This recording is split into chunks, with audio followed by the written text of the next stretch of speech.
Une canicule historiquement précoce qui arrive en France cette semaine. On va voir donc ensemble ce qu'il en est, les élections législatives, un plus grand contrôle des armes à feu aux États-Unis ou encore le reste de l'actualité en bref. Salut, c'est Hugo, j'espère que vous allez bien, que vous avez passé un bon week-end. On est parti ensemble pour une nouvelle semaine qui s'avère donc très chaude et une nouvelle plongée donc dans l'actualité du jour. Et on commence donc avec le sujet à la une. À partir de mercredi, les températures vont s'envoler en France. Les météorologues parlent de la canicule la plus précoce depuis le début des relevés météorologiques. Autrement dit, c'est la canicule qui arrive le plus tôt dans l'année depuis qu'on fait un décompte des températures. Bon, alors forcément, là je vais recommencer à la jouer Monsieur Météo. La canicule devrait débuter dès mardi avec des températures pouvant aller jusqu'à 35 degrés, voire 37 degrés dans le sud-ouest. Et ensuite, ça va s'intensifier dans de nombreuses autres régions, notamment dans le sud de la France. Vendredi, l'ouest devrait être particulièrement touché. Il devrait faire jusqu'à 40 degrés dans le Pays de la Loire, le Poitou-Charentes, l'Aquitaine ou encore le Midi-Pyrénées. Et puis finalement, si tout se passe bien à l'issue de ces chaleurs très importantes, cet épisode devrait se terminer aux alentours du week-end ou alors de lundi. Alors déjà, pour donner un peu de contexte, faut rappeler que cette nouvelle vague de chaleur ce mois-ci, au mois de juin, arrive alors que on a déjà eu le mois de mai le plus chaud et le plus sec jamais observé en France. Mais alors, comment expliquer une telle canicule cette semaine? Alors dans le cas précis des chaleurs cette semaine, c'est lié en fait à une dépression, donc en fait une zone de basse pression atmosphérique qui est située dans la Méditerranée et qui favorise donc les remontées d'air chaud en Europe. Cette vague d'air chaud d'ailleurs, elle touche déjà l'Espagne qui avoisine les 40 degrés. Mais plus largement et au-delà du cas précis de cette canicule cette semaine, faut pas confondre évidemment météo qui est le court terme et climat qui est une tendance par exemple sur plusieurs années.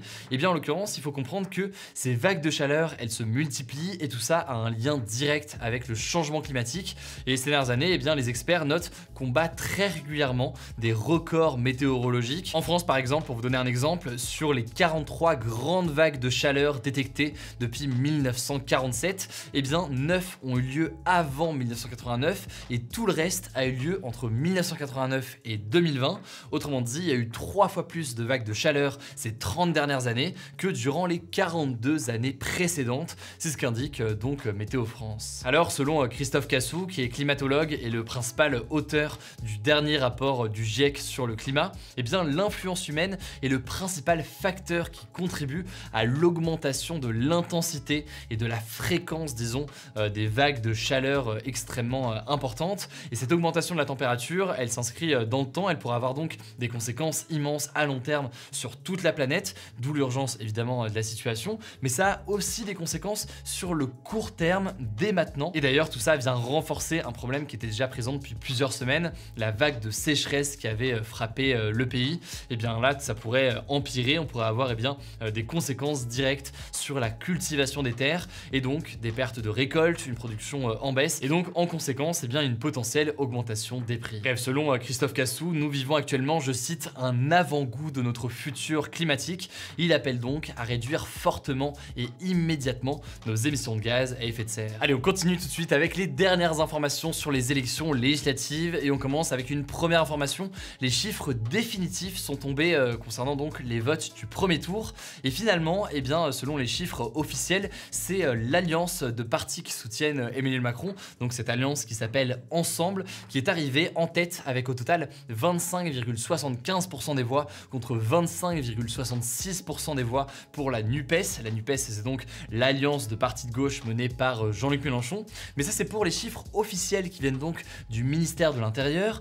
Le truc, c'est que ces chiffres, ils sont contestés à gauche. L'alliance à gauche accuse en fait le ministère de manipulation et de ne pas avoir compté toutes leurs voix. En gros, certains candidats, que ce soit en Outre-mer ou encore en Corse, ont dit qu'ils siégeraient avec la NUPES à l'Assemblée nationale, mais ils n'ont pas l'étiquette NUPES officiellement et du coup, ils ne sont pas comptés comme NUPES dans les chiffres officiels.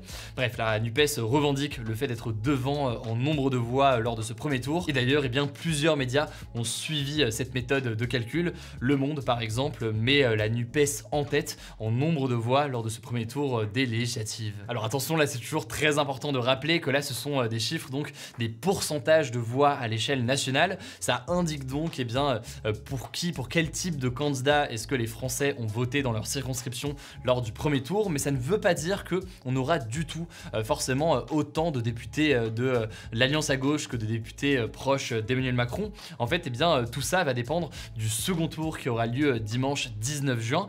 Législative, on le rappelle, c'est donc 577 élections dans laquelle dans chaque circonscription, donc dans chaque territoire, il y a au second tour là des candidats qui vont s'affronter pour tenter de devenir députés. Et évidemment, c'est à l'issue de ce second tour qu'on connaîtra la composition de l'Assemblée nationale. Combien est-ce que le camp d'Emmanuel Macron a de députés? Combien est-ce que l'Alliance à gauche a de députés? Même chose pour le Rassemblement national ou encore les Républicains. Et du coup là-dessus, je vous en parlais hier dans la vidéo que j'ai postée sur YouTube qui résumait les résultats. Les projections des instituts de sondage estiment que le camp d'Emmanuel Macron est clairement favori pour obtenir la majorité des sièges à l'Assemblée nationale à l'issue du second tour. Mais il faut rappeler que ces projections, elles sont à prendre avec des pincettes et tout se jouera donc forcément lors du vote qui se tiendra dimanche. Autre information d'ailleurs que je voulais vous transmettre, on a le chiffre officiel de l'abstention lors de ce premier tour des élections législatives. 52,49% des Français ne sont pas allés voter ce dimanche. Une majorité de Français donc n'est pas allé voter ce dimanche.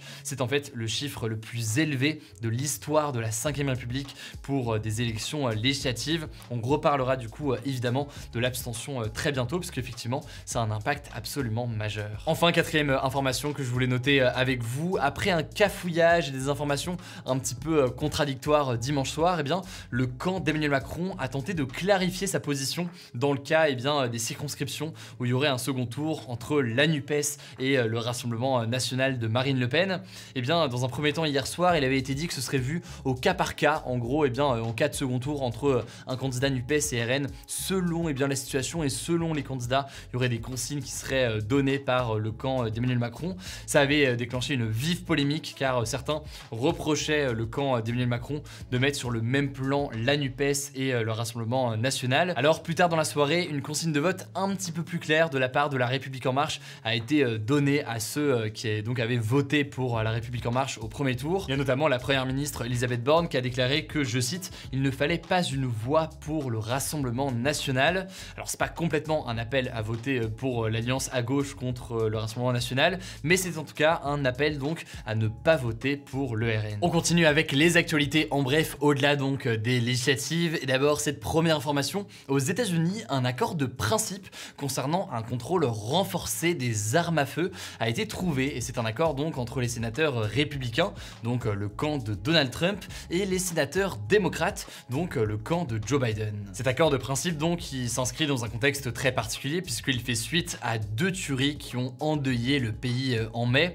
Une tuerie dans un supermarché à Buffalo dans l'état de New York et une autre tuerie, une autre fusillade dans une école primaire au Texas. Alors cet accord prévoit plusieurs choses. D'abord de retirer des armes à certaines personnes jugées dangereuses, aussi de financer des programmes de soutien et d'aide psychologique. Il prévoit aussi plus de sécurité dans les écoles ou encore le fait de renforcer la vérification des antécédents judiciaires et psychologiques pour les acheteurs d'armes entre 18 et 21 ans. Alors c'est pas du tout un changement majeur en soi sur le contrôle et sur le droit au port d'armes aux États-Unis, mais tout de même ça reste un compromis assez rare des élus sur le sujet. On verra donc quand est-ce que tout ça est mis en place. Deuxième actualité majeure que je voulais voir avec vous qui concerne l'énergie mais pas que, le Qatar a choisi l'entreprise française Total Energy pour développer et pour exploiter le plus grand champ de gaz naturel au monde. C'est un champ qui se situe dans le golfe Persique, sachant que l'accord entre Total Energy et le Qatar est prévu pour près de 30 ans. Il faut savoir que le Qatar en fait c'est l'un des plus gros producteurs de gaz liquéfié au monde. Le gaz en gros il peut être soit sous forme gazeux, soit sous forme liquide. C'est là donc qu'on parle de gaz liquéfié. Et l'objectif avec le développement de ce champ de gaz naturel liquéfié, c'est que les pays européens dépendent moins du coup de la Russie, du gaz venant de la Russie, et du coup reposent davantage sur le gaz issu du Qatar. C'est donc un accord absolument majeur, mais vous l'imaginez, ce projet va aussi avoir un coût écologique important, qui est dénoncé d'ailleurs par de nombreux militants écologistes depuis cette annonce. Ils expliquent qu'il serait préférable de remplacer le gaz russe, non pas par du gaz issu du Qatar, mais bien par des sources d'énergie plus vertes. Et puis ça pose d'autres questions, puisque la France va devenir fortement dépendante du Qatar pour son gaz, un pays qui est connu pour être très peu respectueux des droits de l'homme ou encore de l'environnement. Écoutez, voilà tout pour ce nouveau résumé de l'actualité en une dizaine de minutes. Pensez à vous abonner évidemment, mais c'est pas encore le cas, pour pour ne pas louper les vidéos suivantes. Rendez-vous aussi du coup, vous l'aurez compris, sur Instagram pour découvrir d'autres contenus d'actualité au quotidien. Prenez soin de vous, prenez soin de vos proches et on se dit à demain pour une nouvelle vidéo.